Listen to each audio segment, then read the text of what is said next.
South Park is known for satire and for mocking people. No one is safe. This isn't the first time they've done an episode on the royal family, but this particular episode was quite scathing and the grains of truth that it held. And I'm not sure how the Sussexes are taking it. Obviously, it is a cartoon. But you're the same. You're the same. Like, I know. Yeah. I know. Yeah. Wow. I know. Yeah. You just have to prove, like you have the proof that you're proving that you can prove the proof. It's divine intervention that God brought you to this podcast today. I want some pretzels. I put them in a bag myself. These pretzels are divinely ordered. The pretzels.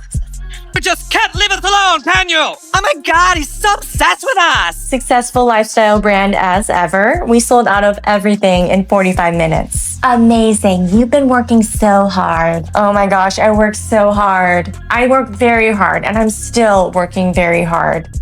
It's just not for the royal family. Yet I still insist on being called Her Royal Highness. Meghan Markle, they've just learned the hardest of lessons, which is, if you start a brawl, do not be surprised if you end up getting punched twice as hard. In fact, South Park has just knocked them out. There isn't a tear in sight. Just when Meghan thought her chat with Jamie Kern-Lima would crown her queen of vulnerability, South Park turned it into comedy gold. Buzzwords, fake pauses, and a hunger for validation were all fair game. The parody nailed how staged it all felt, and viewers couldn't stop watching. It gets wilder. Literally any other person on the planet, even Jesus, nailed up to the cross didn't suffer as much as you. I know. Just love that this is what the Lord willed me to do with my will, to make another podcast where celebrities can talk about how hard their lives are, not to help people. No. That 2-hour podcast that I just had to sit through with Jamie Keen-Lima, who is also very cut off from the rest of the world. This woman looks to me like a malignant narcissist. This woman has zero self-awareness. I love that your eyes are sparkling right now. You know, Meghan, how are you today? Which, by the way, I just have to say, yes. Enjoy them. I forgot to have fun. You're right. You're right. South Park didn't just mock Meghan's pretzel talk, they turned her buzzwords into a joke on loop. Growth, power, and yet became non-stop catchphrases tossed like confetti in a parody of performative self-help. By mid-episode, every sentence ended with yet, highlighting how forced the original interview felt. It was satire by amplification, and it worked. Aw, that's so kind. I am. I'm better than okay. What's my line? How are you? I know, you always make it about me. I do. So now let's discuss. Wait. You're supposed to talk about how amazing I am at being a friend to you? If it's truly what we want, then we really can get away from it all. No more magazines and Netflix shows. We really can live a normal life. Yes, I'm sure you agree, darling. We can be the people we talked about being, with no more worries about how we look or the image we project to people. What matters is what we have on. What do Americans really think of Harry and Meghan? We despise them. So why did you say yes to doing this show? Because it's you. And to me, that means... South Park exposed Meghan's need for validation, mocking her "I work very hard" lines in parenting. Emails, cartoon Archie begs for a spam filter, Harry hits unsubscribe. What felt like sharing came off as image control. The show just turned up the volume and it hit hard. Yes. I have a letter. He's also a fox, if you haven't noticed. My husband's very, very handsome. But his heart is even more beautiful. Something's up here. See that little shoulder shrug when she said yes? Yes, yes. Did you hear how high her voice was when she said yes? Yes. When we're stressed, our larynx closes up a little bit and our voice tone gets a little bit higher. That's why the pitch of the S is so high. What we're doing here is as, if not more important than solving world hunger. Wow. I practiced really hard to come off as genuine. So did I. I think I do too. It got worse. South Park mocked Meghan's "I'm just like you" moment makeup free under perfect lighting by giving cartoon Meghan a glowing filter and over-the-top reactions. The satire exposed how raw can still be rehearsed. Behind cozy sweaters and hushed tones, the message was clear. Real authenticity doesn't need staging. And the sharpest jab? When you were saying, like, do you want to just do like cozies and no makeup? I like the idea of like, okay, great, let's let them see us. Nobody talks like that. Nobody acts like that, because that's weird behavior that we're seeing from both of these people if we're supposed to be thinking under the impression that they're being authentic. Still to come, it got crazier. South Park torched Meghan's fashion activism, dressing her cartoon self in absurd ethical outfits that screamed more style than substance. From moonlight-stitched capes to confused townsfolk, the show mocked how glossy image can drown out the cause, with Hollywood quietly backing away from her projects. The parody hit hard when activism feels like branding, audiences tune out, and the royal title bombshell still tick. There's this horrible spy who lives across the street from us, and we're gonna get him back by changing our brand. Is this you? Sorority girl, actress, influencer, victim. I don't care. Don't care. What the hell? What did he just say?